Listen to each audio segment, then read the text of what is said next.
반갑습니다. 너무 오랜만에 만나게 됐습니다. 평안한 은혜 가운데서 우리가 계속적으로 이 예배를 지속할 수 있었으면 좋겠습니다.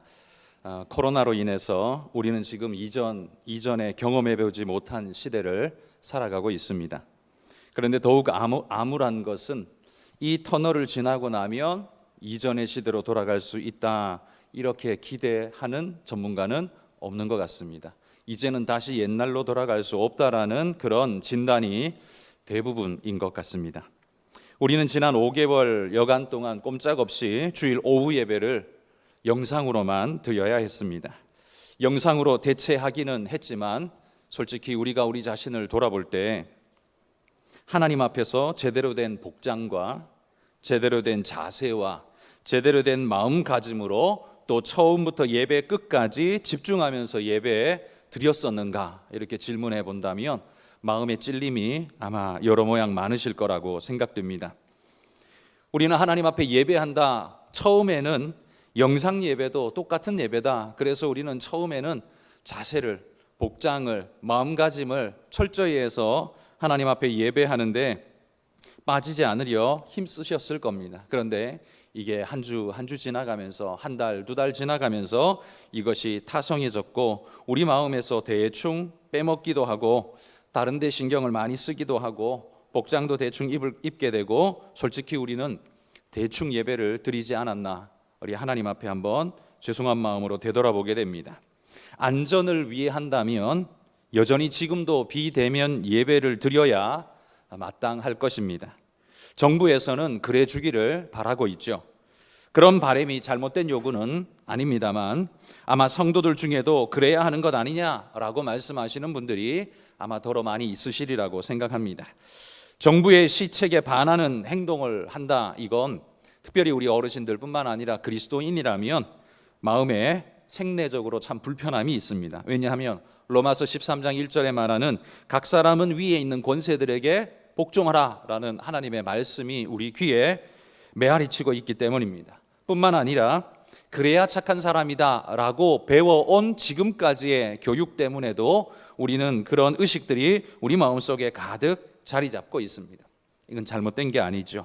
정당한 바른 인식이라고 할 겁니다. 그러나 정부의 바람이 그러하지만 교회 입장에서는 그걸 그리 쉽게 생각하고 넘어갈 수 있는 일이 아니라는 사실입니다. 교회의 책임은 주님의 복음 말씀을 전파하는 사명과 더불어서 성도들이 신앙을 잘 유지할 수 있도록, 유지 발전할 수 있도록 돕고 권면하는 책임이, 그게 교회에 있다는 거지요.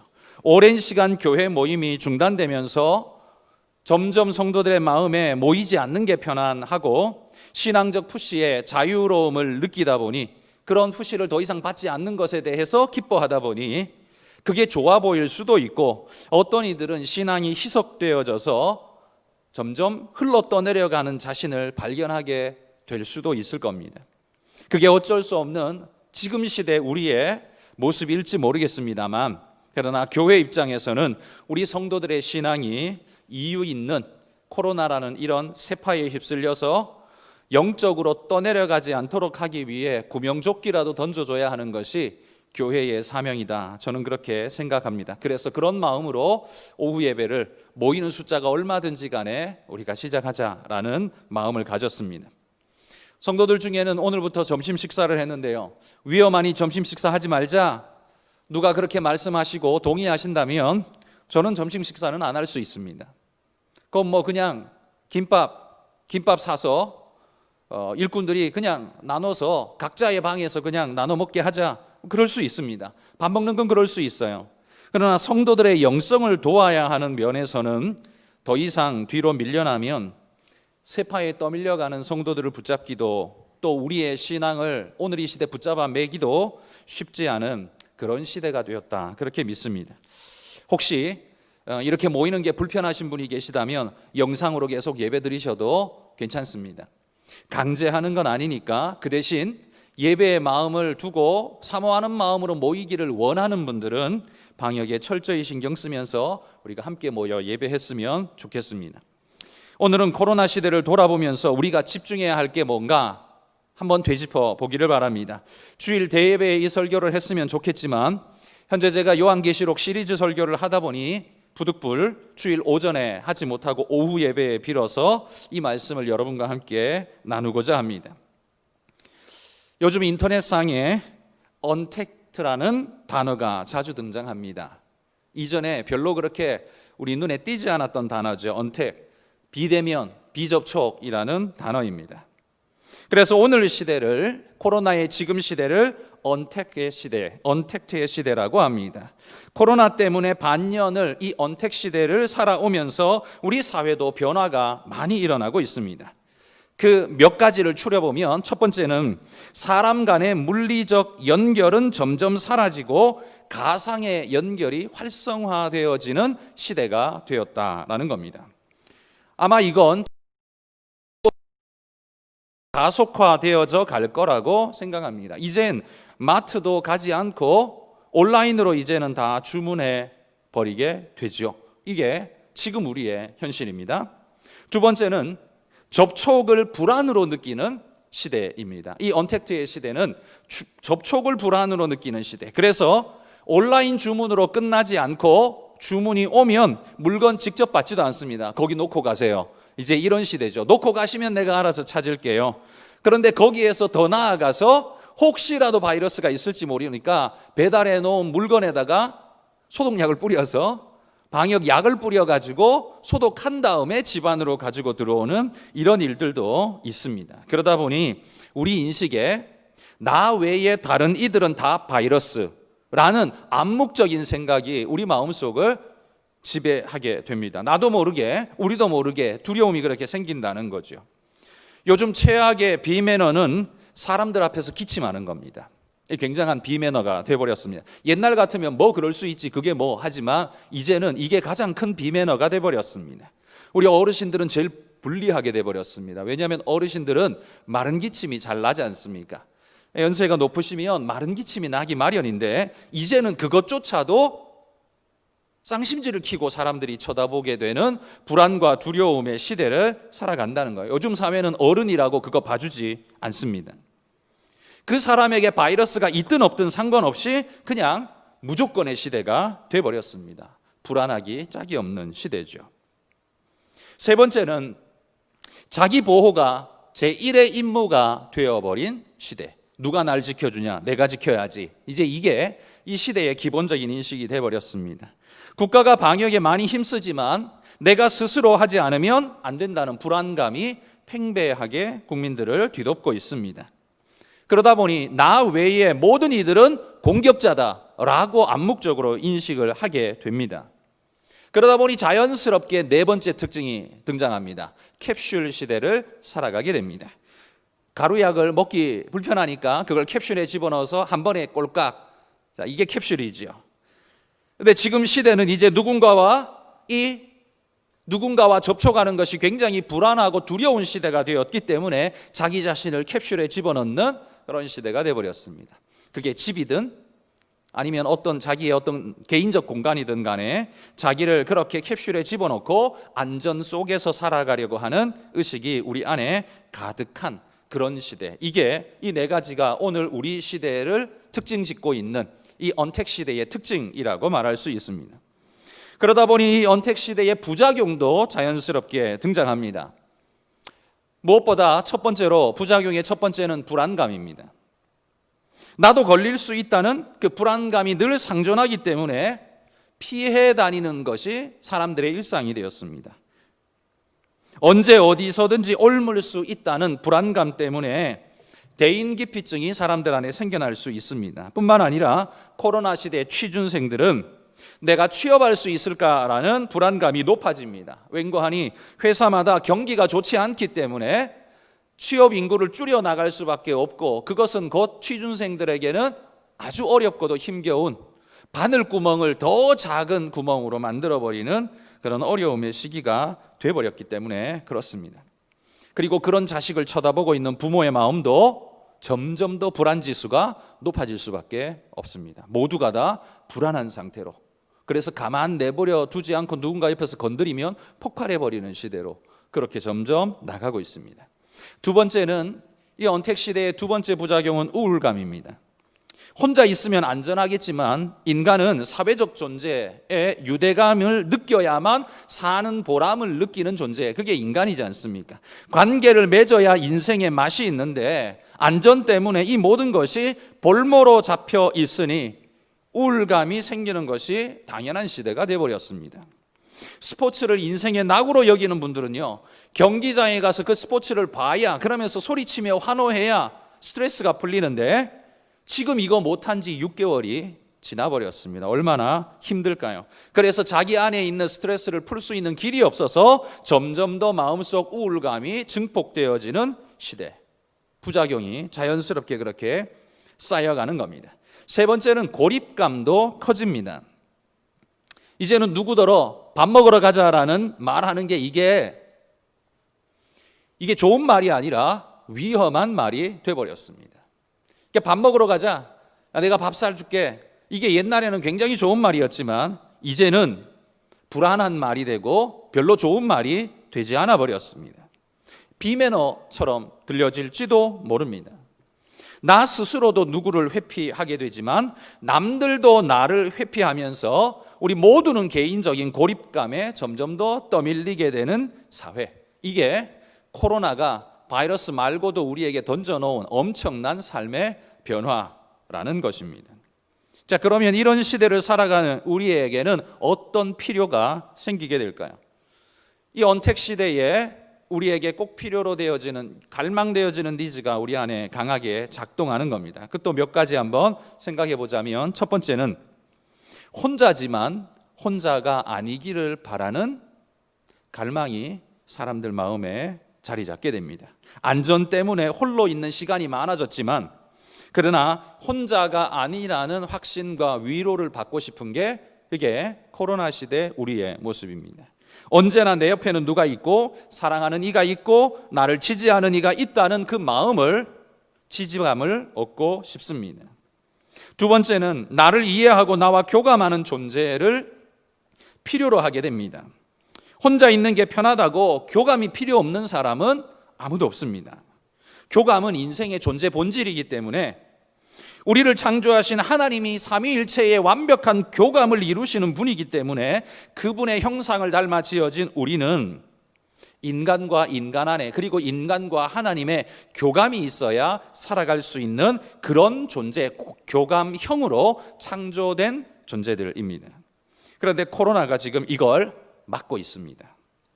그런다고 인간이 교감이 필요 없는 존재가 될 수 있습니까? 그럴 수가 없습니다. 결코 그렇게 되지 않습니다. 오히려 더욱 간절하게 찾게 될 뿐입니다.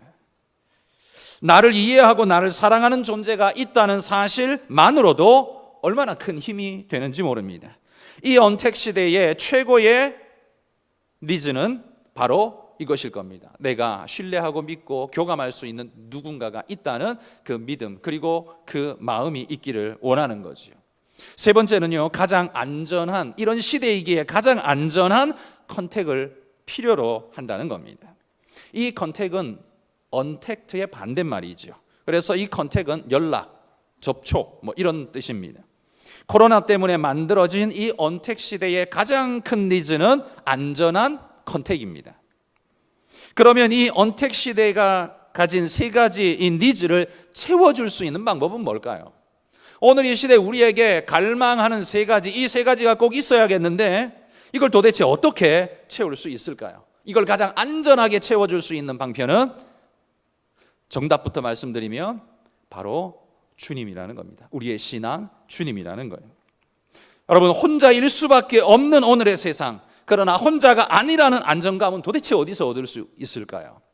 누군가와 SNS를 많이 하고 전화를 많이 하면 그게 될까요?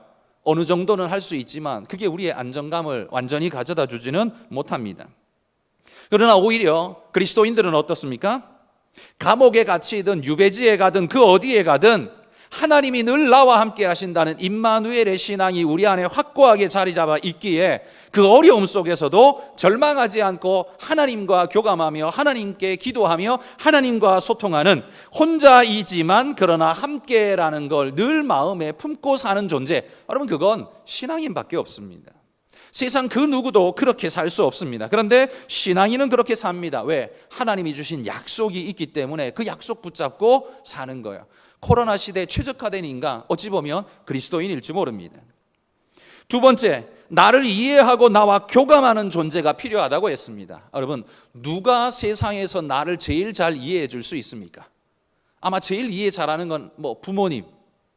그 다음엔 누가 있을까요? 그 다음엔 잘 모르겠습니다. 여러분, 누가 나를 그렇게 완벽하게 이해할 수 있을까요? 이해 못합니다. 그건 오직 주님밖에 아무도 없습니다. 주님만이 내 사정, 내 형편, 내 마음, 내 모든 걸 아시고 내가 너를 안다. 내가 너를 안다. 말해주실 수 있는 유일하신 분이 바로 우리 주님이라는 거죠. 그래서 이 두 번째의 니즈도 채워줄 수 있는 분은 주님밖에 없다는 거예요.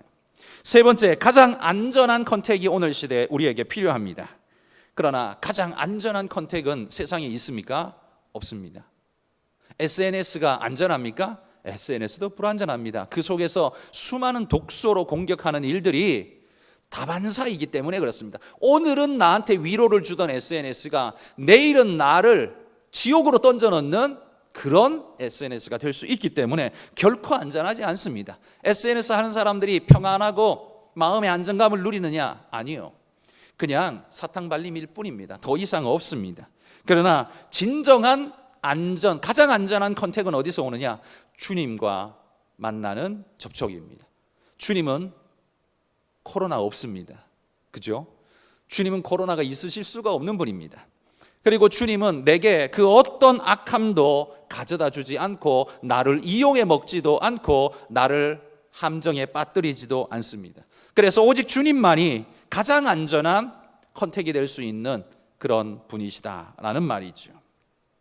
결국 코로나 시대에 인생에게 일어나는 문제, 그리고 그 문제 때문에 발생하는 우리의 니즈, 그걸 해결해 줄 수 있는 최고의 해결책은 결국 뭡니까? 주님이라는 거죠. 결국 돌고 돌아서 결국 코로나 시대에도 결국 정답은 뭐냐? 주님이었고, 1차 대전, 2차 대전을 건너가던 그 전쟁의 시기에도 답은 뭡니까? 사람이, 유엔이 아니요. 결국 하나님이 우리의 답이었고, 산업화의 그 힘겨운 시기에도 돈이 아니요. 하나님이 우리의 답이었습니다. 그래서 우리가 어떤 시대를 만나든지 그 모든 시대에서 늘 한결같이 정답을 던져주신 이는 늘 언제나 하나님, 우리 주님이셨다라는 사실이죠. 그러기에 여러분, 이 코로나의 시대에 낙심하고 우울증, 좌절과 낭망 속에 빠지지 말고 주님과 더욱 가까이 나아가 주님과 접촉하는, 그래서 그 소망과 위로를 덧입는 여러분 그런 분들이 되시기를 소망합니다. 2000년 전에 우리보다 먼저 이 언택의 시대를 살았던 사람을 오늘 우리가 본문에서 살펴봤습니다. 수가성 사마리아 여인이죠. 이 여인이야말로 언택 인생이었습니다. 그녀는 5번이나 이혼당했고 지금 6번째 남자와 살고 있습니다. 누가 이 여인을 들어 결혼 많이 해서 좋겠다, 누가 이렇게 말할 수 있겠습니까? 이건 결혼 많이 해서 좋은 게 아니라 어떤 사람과도 안정감과 진정한 사랑으로 유대감을 가져본 적이 없는 사람이라는 말이죠. 가장 비참한 말입니다. 그러다 보니 자연스럽게 사회적인 왕따가 될 수밖에 없는 여인이었고, 그러다 보니 사는 게 지옥 같은 여인이었습니다. 삶의 이유도 없고 삶의 가치도 못 느끼는 그런 불쌍한 여인이었죠. 사회적으로도 사회를 파괴하는 바퀴벌레처럼 사람들이 자신을 봤습니다. 누굴 만나는 게 그래서 너무 두려웠습니다. 그래서 6절에 이 여인은 제6시에 물 기르러 우물가로 왔습니다. 유대의 시간법으로 제6시라면 우리나라로는 12시 정오가 됩니다. 뜨겁게 내리쬐는 힘겨운 시간, 그래서 아무도 그 시간에는 물길로 오지 않고 낮잠을 청하는 시간, 그게 정오 6시, 6시입니다. 그런데 이 여인은 잠 대신에, 오침 대신에 물길로 갈 수밖에 없는 여인이었습니다. 잠을 뒤로 미루고라도 사람을 피해서 절대적으로 필요한 물을 얻을 수 있는 시간은 그 시간밖에 없다. 이 여인에게는 그러했기 때문이죠. 그래서 사람들이 물 기르러 가지 않는 시간을 택했습니다. 이 여인이 이 시간을 택한 것은 이유가 딴 데 없습니다. 사람이 없기 때문입니다. 그러니까 언택의 시대를 살고 있는, 스스로가 언택의 시대를 살고 있는 여인이었다라는 거죠. 자발적 언택 인간이었습니다. 뿐만 아니라 이 여인은 유대인들에게 인간 이하의 취급을 받는 사마리아인입니다. 9절에 보면 예수님께 이렇게 말합니다. 어찌하여 사마리아 여인인 나에게 이렇게 청하십니까? 어찌하여 사마리아 여자인 나에게. 예수님의 행동이 이해 안 되는 아주 특별한 특이한 행동이었다는 거죠. 일반적인 사람들은 전혀 하지 않는 일을 지금 예수님이 자기한테 지금 하고 있다는 거죠. 그러니 이 여인의 뇌리 속에, 이 여인의 개념 속에는 자기 스스로가 이미 공인된 사회적 언택인간이라는 걸 자기 스스로도 이미 알고 있습니다. 부정하지 않습니다. 그런데 그런 여인에게 찾아와서 컨택하고 계신 분이 바로 우리 주님이시라는 사실입니다. 7절에 이렇게 말하죠. 물을 좀 달라. 물을 좀 달라. 뜨거운 떼약볕에 물이 필요하니까 물을 달라고 하셨겠죠. 그런데 이 예상치 못한 주님의 컨택에 이 여인이 어안이 벙벙합니다. 접촉이 놀랍기도 하죠. 이것에 대해서 1차적으로 놀라고, 또 하나는 이 여인이 지금까지 누군가의 필요를 채워줄 수 있다라고 생각해 본 적이 없는 여인이었습니다. 왜? 늘 버림받고 벌레 취급당했기 때문에 자신이 누군가에게 뭔가를 채워줄 수 있는 인생이라고는 생각해 본 적이 없는 사람이라는 말이죠. 그래서 바닥 인생, 스스로는 쓰레기 인생이라고 생각했을지도 모릅니다. 주님의 이 질문 하나로 이 여인은 자기 자신에 대해서 새로운 생각을 하게 될 겁니다. 주님의 질문은 그에게 다르게 이렇게 들렸을지 모릅니다. 당신은 남에게 줄 수 있는 뭔가를 아직 가지고 있습니다. 당신은 아직도 남에게 줄 수 있는 뭔가를 가지고 있는 그런 인생입니다. 주님의 말씀이 그렇게 들렸을지 모른다는 거죠.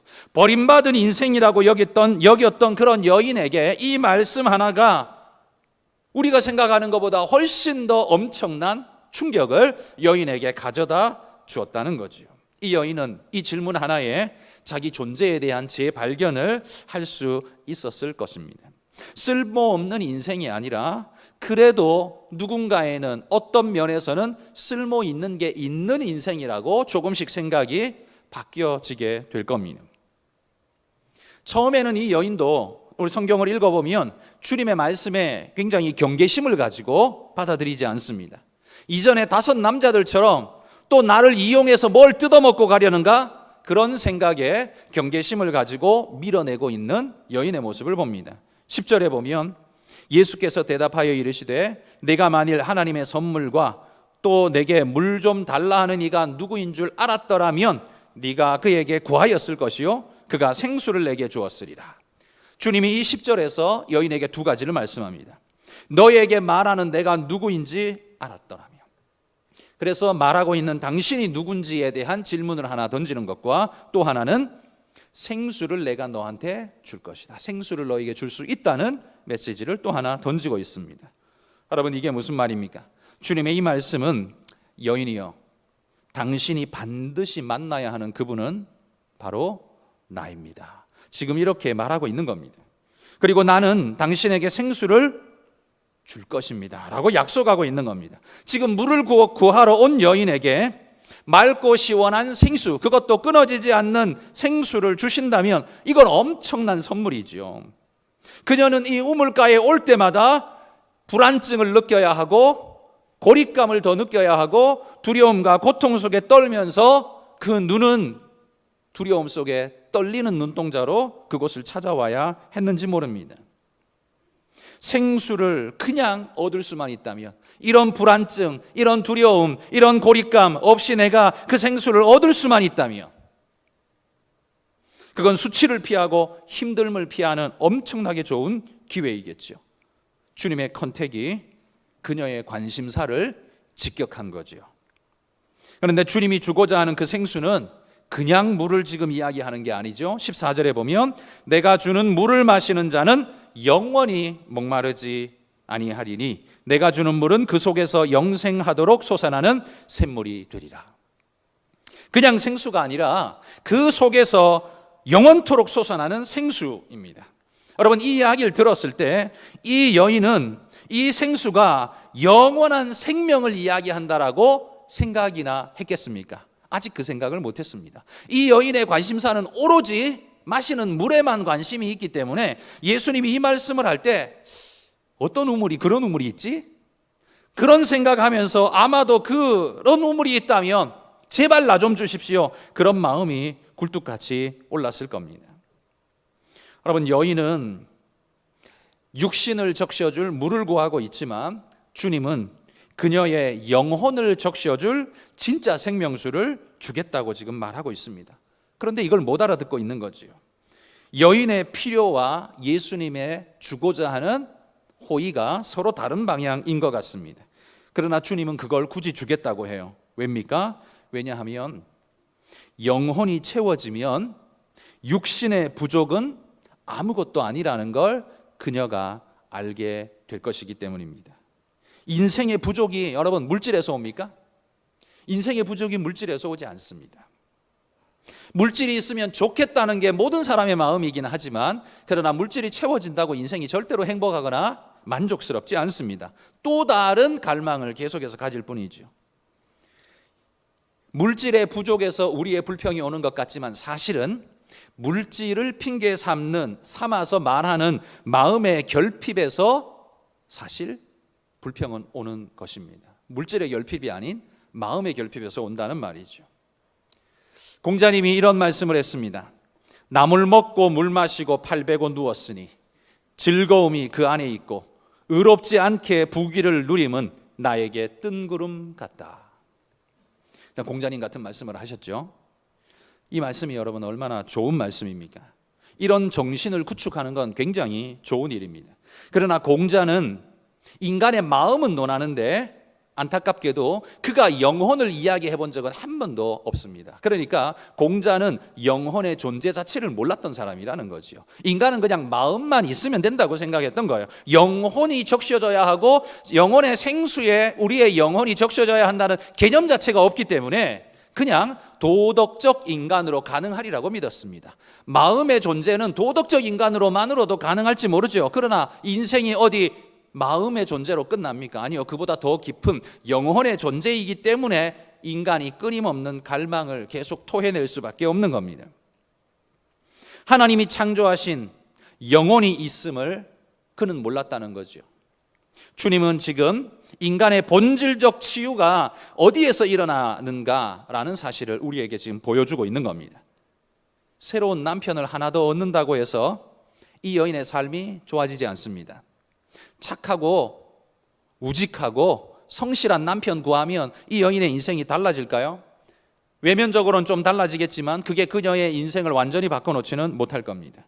귀찮게 물들어 오지 않아도 되는 그런 우물을 하나 얻으면 그러면 그녀의 인생이 바뀔까요? 아니요. 여전히 수치스럽고 여전히 창피하고 여전히 자기는 언택인간으로 살아갈 것이 분명하기에 그것이 그의 인생을 바꾸지 못합니다.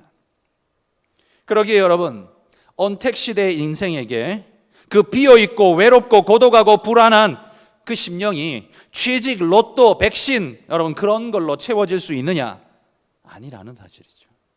백신이 꼭 필요하고 빨리 나와야 하는 건 사실인데 여러분 그게 있다고 해서 우리가 모든 것이 바뀌진 않습니다. 마치 그 우물에서부터 수도꼭지를 연결해가지고 이 여인이 자기 집으로 수도꼭지를 연결해가지고 수도를 땡겨서 물을 자기 집에서 쓸 수 있다고 한들 이 여인이 언택 인생을 모면할 수 있겠습니까?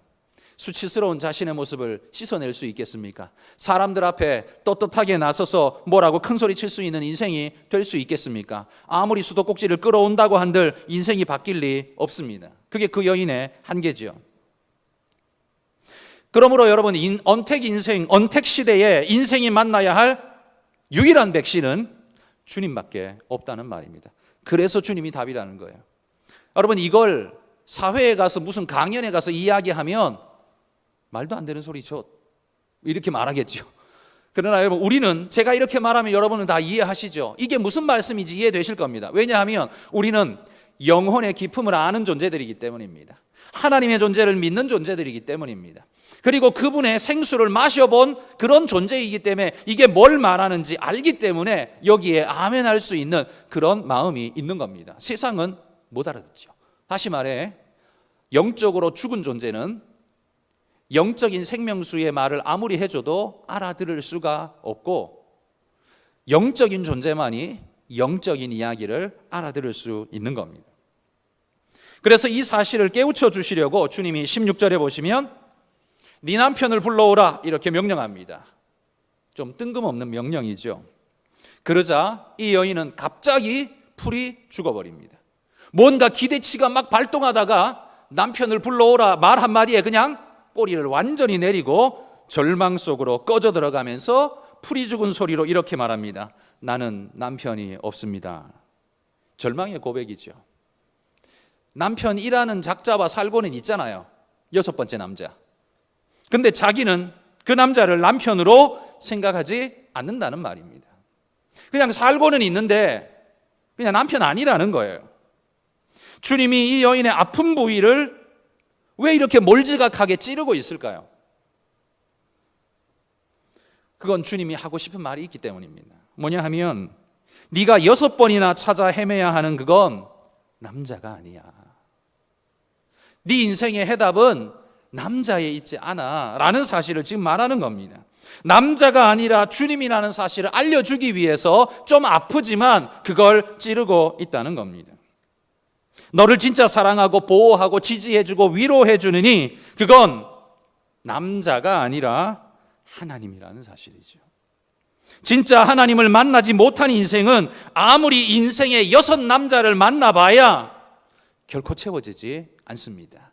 그래서 인생의 마음은 무적행과도 같습니다. 뭘 채우려고 아무리 집어넣어봐도요 끝도 없는 갱도라 계속 떨어지기만 하고 계속 다오다오로 소리만 하고 채워질 수 없는 게 인생의 마음이라는 거예요.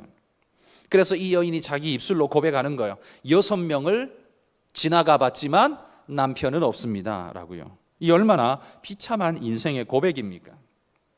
그런데 주님을 만난 여인은 주님과 대화를 나누면서 자기도 모르는 사이에 잠자던 자신의 영혼이 깨어나고 있음을 발견하게 됩니다. 그러면서 19절에 이렇게 예수님께 말하죠. 여자가 이르되 주여 내가 보니 선지자로소이다. 지금까지 물질적이고 인간적인 관심사로만 바라보았던 이 여인의 눈이 어느 순간인가 영적인 세계로 그 눈길이 지금 향하고 있는 걸 보게 됩니다. 주님이 강제로 끌고 간 거 아닙니다. 여인의 잠자던 영혼이 주님과 접촉하면서 깨어난 것이죠. 이게 바로 주님이 컨택하신 이유입니다. 이 여인과 굳이 그 뜨거운 떼약볕 아래에 컨택한 이유라는 말이죠. 주님은 이 여인에게 찾아와서 언택 인생이 된 이유가 뭔 줄 아느냐? 지금 그 이유를 말해주는 겁니다. 그건 부끄럽고 수치스럽고 가진 게 없고 그래서 언택 인생이 된 게 아닙니다. 그녀가 언택 인생이 된 진짜 이유는 진짜 체험받아야 할 것이 비어있기 때문에 네 인생 자체가 언택 인생이 되었다는 겁니다. 그리고 엉뚱한 데 자꾸 찾아다니며 기웃거리는 존재가 될 수밖에 없었다는 걸 말해주는 거예요. 영혼의 진정한 의사 되시는 주님이 진단을 제대로 한 거죠. 돌팔이 의사들은 저 건넌 마을에 아주 순하고 순한 순둥이 같은 저 돌쇠가 있어 걔랑 한번 결혼해봐 이렇게 말할지 모르지만 영혼의 진짜 의원 되시는 주님은 답은 거기 있지 않아 라고 말씀하는 거죠. 여러분 어떻게 우리가 이런 말을 할 수 있을까요? 언택 인생이 된 이유가 체험받아야 할 걸 체험받지 못했기 때문이다. 그게 물도 아니고 남편도 아니고 다른 어떤 게 아니라 주님이라고 어떻게 우리가 이렇게 말할 수 있을까요? 이게 어떻게 그 여인에게 해답이 될 수 있을까요? 그건 모르지만 잘 모르겠지만 이 여인이 보이고 있는 반응을 한번 보십시오. 주님을 만나고 난 이후에 여자의 변화를 보십시오. 이 여인은 물동이를 던져버립니다. 생명처럼 귀하게 여겨야 할 이 물건을 하찮은 것처럼 던져버립니다. 생각이 바뀌었다는 거죠. 그리고는 그렇게 피해 다니던 동네 사람들을 찾아갑니다. 찾아가서 소리소리 지릅니다. 그렇게 언택 인생을 살아가던 그녀가 어떻게 컨택 인생으로 바뀌었을까요? 현실의 남편이 바뀐 것도 아니고 우물에서부터 수도꼭지를 달아온 것도 아닙니다. 사회적 수치의 요소가 아직 없어진 것도 아니라 그냥 그대로 있습니다.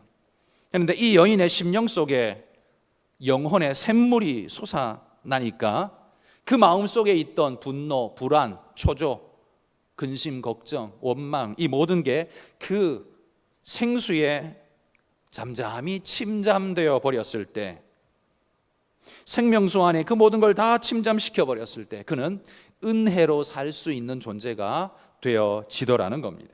피해 다니던 사람들도요, 찾아다닐 수 있게 됩니다. 세상적으로는 사람들이 말하자면 사회복지사들은 이 여인에게 어떤 처방책을 줄 수 있을까요? 정부에 요구를 하겠죠. 이 여인을 차별하고 있는 저 모든 마을 사람들에게 페널티를 주시고, 차별하게 되면 다른 어떤 페널티를 줄 거라고 더 강하게 뭔가를 하십시오. 그러면 해결됩니까? 해결 안 됩니다. 그러면 그 마을 사람들의 마음속에 또 다른 장벽을 더 높이 쌓는 것일 뿐, 이건 답이 아니죠. 이건 문제를 더 크게 만드는 것일 뿐입니다. 그런데 주님은 이걸 어떻게 처리하십니까? 은혜의 생수강 아래에 이 모든 분노, 원망, 불안, 모든 걸 침잠시켜 버린다는 거예요. 덮어버린다는 겁니다. 은혜에 덮여버리고 나니까요, 이게 문제가 되지 않는 겁니다. 은혜가 그 영혼을 붕 띄우니까요, 이런 돌덩어리 암초들 걸리지 않고 인생이 지나가게, 자연스럽게 지나가게 되더라는 겁니다. 그러므로 여러분, 인생의 진정한 변화가 어디서 오는가 보십시오. 언택 인생이 주님을 만난 컨택 인생이 되면 어떤 변화가 오는가 주목해 보십시오. 코로나 시대, 언택 시대의 해답은 백신에 있는 게 아니라 주님과 컨택에 있음을 여러분 기억하시기를 바랍니다. 우리에게 백신이 필요합니다. 치료제도 필요합니다. 그러나 진정한 우리 인생 자체를 바꾸는 건 백신이 바꿔주지 못합니다. 치료다가 바꿔주지는 못합니다. 그건 그냥 껍데기에 그냥 반창고 하나 붙이는 정도일 뿐이고, 사람의 내면을 바꾸고 인생을 바꾸는 건 주님을 만날 때에만 일어나는 놀라운 변화라는 말이죠. 그래서 이 언택 인생이 주님을 만나는 컨택 인생이 되어야만 인생이 바뀝니다. 그러므로 여러분, 하나님을 만나시기를 소망합니다. 여러분이 영상 뒤에 숨고 컴퓨터 뒤에 숨고 코로나를 피해서 집안에 꼭꼭 숨고 캡슐 인생이 된다고 해서 여러분 안전합니까? 안전하지 않습니다. 바이러스는 안 걸릴지 몰라도 여러분이 영혼이 계속 죽어간다면 그건 안전한 게 아니라 훨씬 더 불안해져 버렸습니다. 훨씬 더 불안정해져 버린 겁니다. 우리는 코로나를 조심해야 하는 건 당연한 일입니다만, 코로나가 여러분의 육신을 파괴하는 게 아니라 코로나가 여러분의 영혼을 지금 파괴하고 있지 않은가를 돌아보십시오. 그래서 나 스스로가 이 사마리아 여인처럼 언택 인생, 스스로를 감금하는 캡슐 인생, 그렇게 되어져서 하나님으로부터 단절된 인생, 하나님에게서부터 멀리 떠난 인생, 여러분 그런 인생으로 내가 지금 떠밀려가고 있지 않는가. 그러면서 그 좋은 핑계로 코로나 시대에는 그 대집단에 참여하면 안 됩니다. 그런 말 속에 숨어서 여러분 신앙 제대로 하지 않고 떠나가면 그럼 거기에 답이 있습니까? 거기 답이 없습니다. 그러기에 주님을 만나셔야 합니다. 주님을 어디서 만나시겠습니까? 말씀을 통하지 않고 주님을 만날 방법이 있습니까? 말씀 속에 주님이 계시고 말씀이 곧 주님이시고 그 말씀을 만날 때 생명의 역사가 일어나고, 그럴 때에 사회적인 문제, 외부적인 문제가 그 어떤 문제가 있다 할지라도 이 여인을 보십시오. 더 이상 문제되지 않는 이 여인의 모습을 보십시오. 이게 진정한 주님의 치유법이라는 사실이죠. 코로나가 우리에게 두려움의 이름의 대상으로 작용하지만, 코로나 네까짓게 내 영혼의 생명을 어찌할 수 없다. 네가 하나님을 사랑하고 하나님을 갈망하는 내 마음을 어찌할 수 없다. 여러분 강하게 외치시면서 주님 앞에 온전하게 서 있기를 여러분이 힘쓰시고 애쓰시기를 소망합니다. 여러분 어디 뒤에 숨어봐야 숨어지지 않습니다. 도망가봐야 도망가지는 게 아닙니다. 차라리 담대하게 맞서십시오. 최대한 조심하고 주의하되, 그러나 하나님, 주님 만나는 것이 내 인생의 가장 큰 백신입니다. 여러분, 그걸 마음에 믿고 그렇게 주님을 만나시는 여러분이 되시기를 주의 이름으로 축복합니다.